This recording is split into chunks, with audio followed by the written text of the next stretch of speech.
information.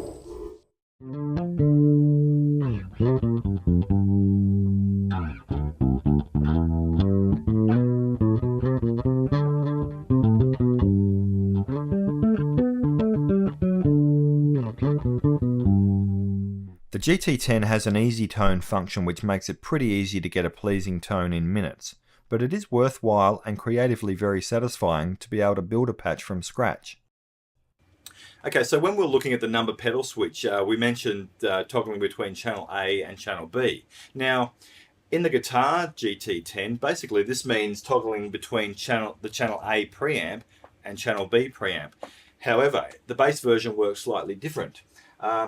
If I press the master button and just go into the effects chain, you can see basically you've got the left-hand side of the parallel effects chain and the right side. So the channel function here toggles between the two sides of the effects chain. So if I just scroll over a little bit, you'll see the left-hand side here, I've got a few different effects on. I've got an overdrive, the preamp, whereas channel B is a fairly clean preamp. So I've still got the number pedal switch set to toggle between the two. I'll just get Jason to play and I'll toggle between the two so you can hear the difference.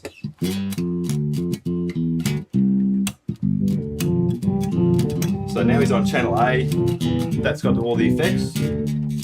Channel B has no effects, so it's a totally dry signal. Okay, so let's look at all the different channel modes because there's quite a few different options you've got here. Okay, so the first four functions within the channel select are pretty much the same as like in the guitar GT10. So basically your single mode allows you to toggle between the left side and the right side of the effects chain. Basically this is telling me that I'm currently on the channel B. So if you want to use that side, set it to channel B, or you can basically toggle it back to channel A. If you've got your number pedal switch set up to toggle between the two, then this will change dependent on the pedal position at the time.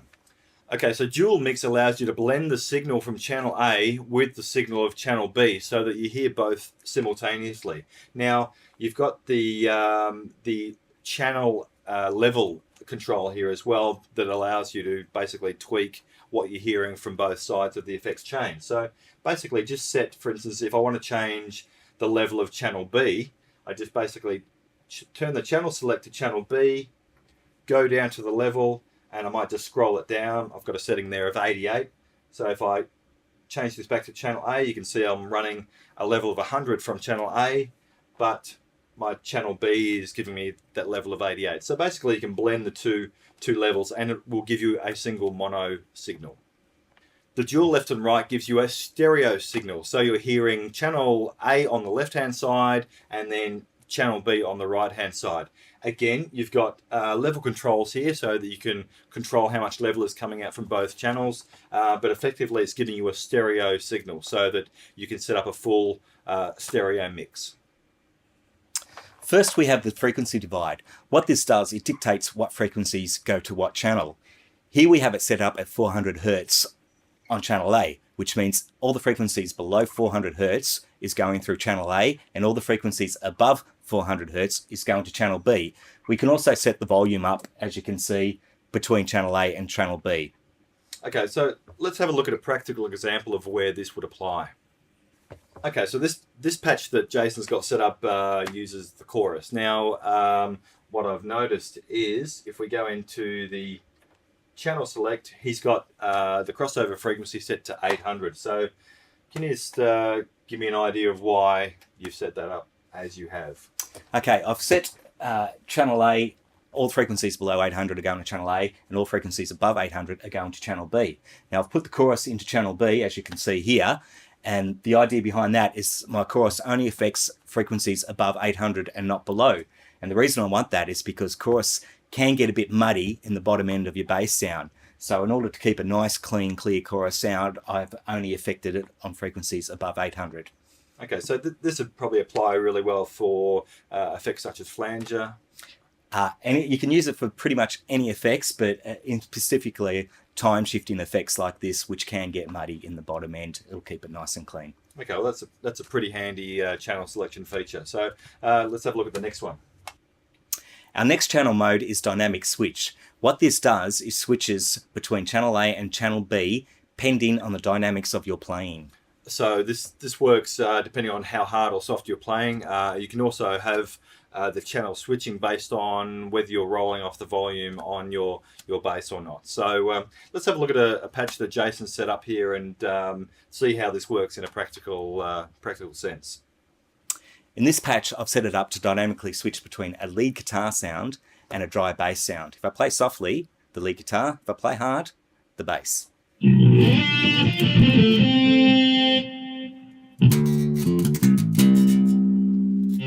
So you can actually see the channel switching up here. So as Jason's dynamics are changing, you can actually see the channels toggling between the two.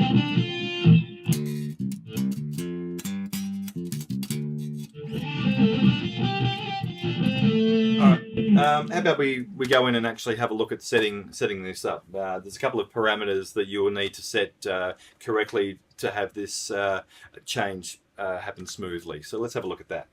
Okay, so this patch that Jason set up here is really just an example. It's just we've exaggerated it basically just to give you a better idea of how the channel switching works, but it's not necessarily an application that you would use in a practical sense.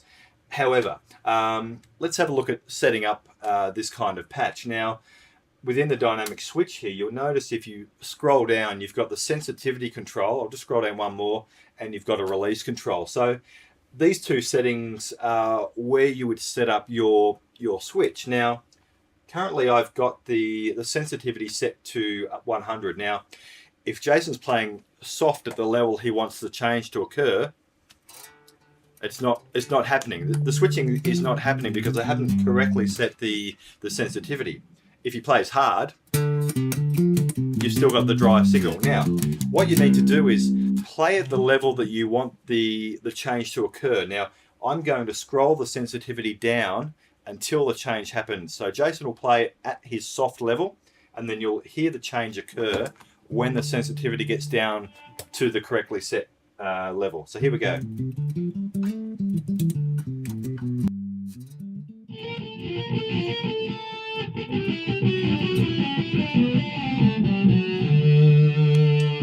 Cool. So a setting of 49 in this occasion works really well. So as Jason plays hard again, dry sound, soft. Cool. Okay, so we've basically set up our sensitivity. Now you could do this in the same way with your volume switch. Basically, set the sensitivity to 100, roll your volume down to the point where you want the change to occur, and then basically play normally and scroll down the sensitivity until your channel changes. Okay. The release function here allows you to basically change the delay between the actual change. So, for instance, if you want the change to occur instantaneously when the threshold is met, you would set this to 0. So basically, there'll be no delay between the actual change. So just play.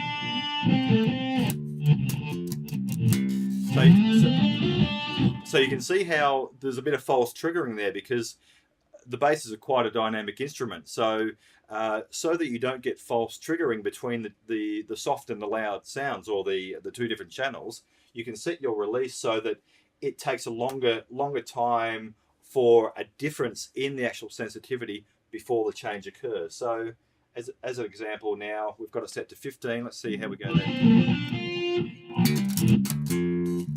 So you're less likely to get false triggering between the channels. So you need to kind of play around with this. It's going to be different depending on your bass, the type of pickups you use, and whether you're playing with, say, a pick, whether you're a finger player.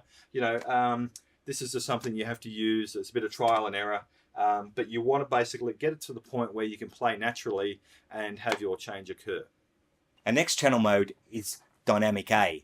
Now, as opposed to switching channels as Dynamic Switch does, this leaves one channel volume on at all times. In this case, channel B has the same volume at all times, where channel A will come in and out depending on the dynamics of your playing. Okay, so in that case, then channel B would probably work in the opposite way. Exactly. Okay, so this is probably handy if you want to, for instance, have a pitch, come in, or an actual effect come into your playing as you play softer, like a delay or a reverb. So basically, the channel that's selected here is the channel that's getting introduced into your sound. So, for instance, dynamic B means that channel A will be the constant. Okay, channel B is the sound that gets introduced into your sound based on the dynamics of your playing, and you'll set the sensitivity and the release up in the same way that we showed you within the dynamic switching.